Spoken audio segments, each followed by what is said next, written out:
Block করা যায়, কিন্তু মায়া মুছে ফেলা যায় না।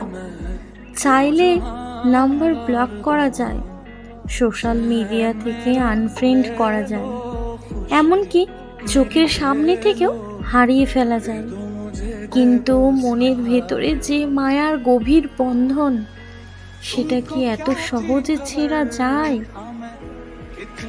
কখনো কখনো সম্পর্কের নাম মুছে যায়, কিন্তু অনুভূতিগুলো তারা ঠিক আগের মতোই থেকে যায়। একটু ধুলো জমে, একটু ক্ষত বাড়ে, কিন্তু হারিয়ে যায় না। স্মৃতিগুলো ঠিক ফিরে আসে কোনো না কোনো উপলক্ষে, কোনো একলা রাতে, কিংবা কোনো চেনা গানের সুরে। যে মানুষটাকে একসময় নিজের সব কিছু ভেবেছিলাম, তাকেই আজ দেখেও না দেখার ভান করতে হয়।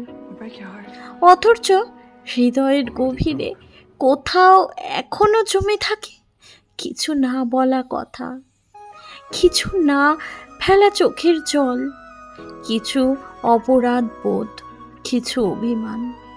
কিছু সম্পর্ক হয়তো কাগজ কলমে শেষ হয়ে যায়, কিন্তু মায়ার সম্পর্ক কখনো শেষ হয় না। সেটা হয়তো হারিয়ে যায় কলমে, কিন্তু পুরোপুরি মুছে যায় না। কিছু অনুভূতি শব্দের চেয়েও শক্তিশালী, কিছু সম্পর্ক দূরত্বের চেয়েও গভীর। এরকম ধরনের নতুন নতুন ভিডিও পেতে আমার চ্যানেলটি সাবস্ক্রাইব করুন আর হ্যাঁ অবশ্যই সাথে লাইক কমেন্ট শেয়ার করতে ভুলবেন না। ধন্যবাদ, সাথে থাকুন।